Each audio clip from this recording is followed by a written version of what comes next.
In the beginning, God created the heavens and the earth. The earth was formless and empty. Darkness covered the deep waters, and the Spirit of God was hovering over the surface of the waters. Then God said, "Let there be light." And there was light. And God saw the light was good. Then he separated the light from the darkness. He called the light day and the darkness night. On the second day, God said, "Let there be a space between the waters." And that is what happened. God called the space sky. On the third day, God said, "Let the waters beneath the sky flow together into one place, so dry ground may appear." God called the dry ground land and the waters seas, and God saw that it was good. Then he said, "Let the land sprout with vegetation, every sort of seed-bearing plant, and trees that grow fruit."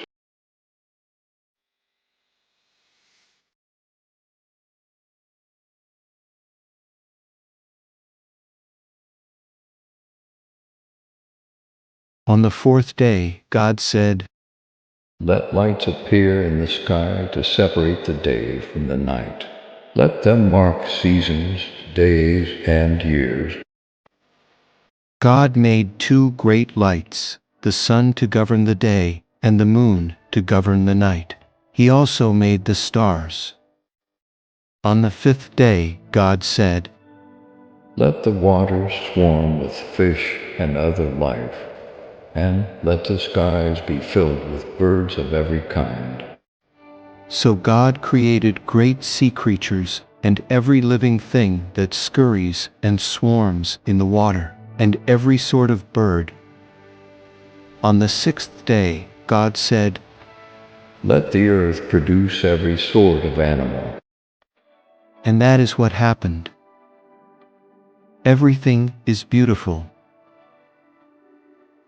Then the Lord God formed a man from dust of the ground.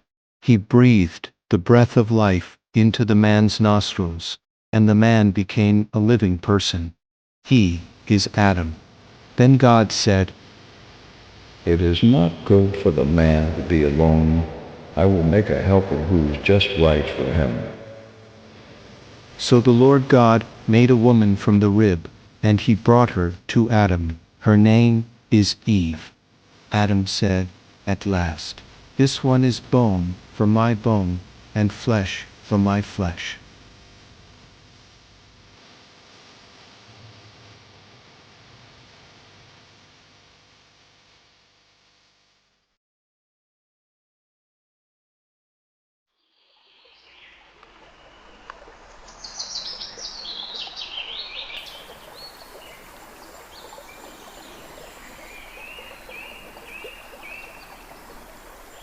The Lord God planted a garden in Eden, a paradise filled with every kind of beautiful tree and delicious fruit.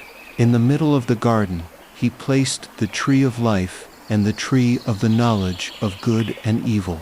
Then God said, "You may freely eat the fruit of every tree in the garden, except the tree of knowledge of good and evil.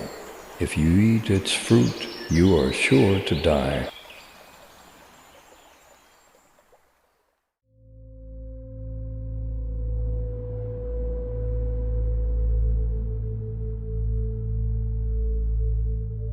While Eve is peacefully standing and resting at the garden, the serpent approaches Eve at the tree of knowledge. The serpent told Eve, "Did God really say you must not eat the fruit from any of the trees in the garden?" Then Eve replied, "We may eat fruit from the trees in the garden. It is only the fruit from the tree in the middle of the garden that we are not allowed to eat." Then the serpent said, "You won't die. God knows that your eyes will be opened as soon as you eat it, and you will be like God, knowing both good and evil." The woman was convinced. She took some of the fruit and ate it. Then she gave some to her husband, who was with her, and he ate it too. At the moment, their eyes were opened, and they suddenly felt shame at their nakedness.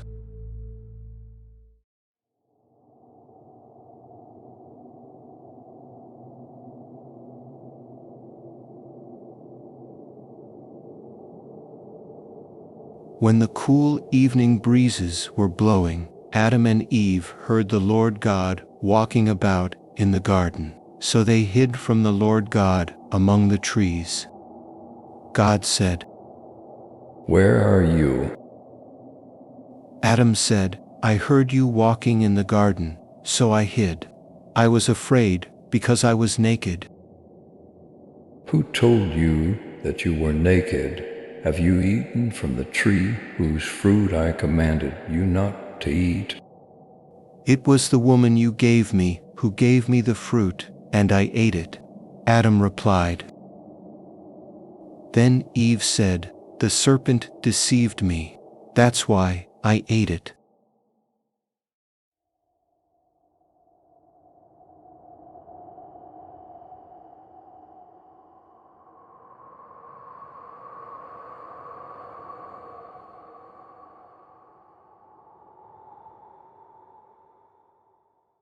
Then the Lord God banished them from the Garden of Eden, and he stationed mighty cherubim to the east of the garden, with flaming sword that flashed back and forth to guard the way to the tree of life. "By the sweat of your brow will you have food to eat until you return to the ground from which you were made."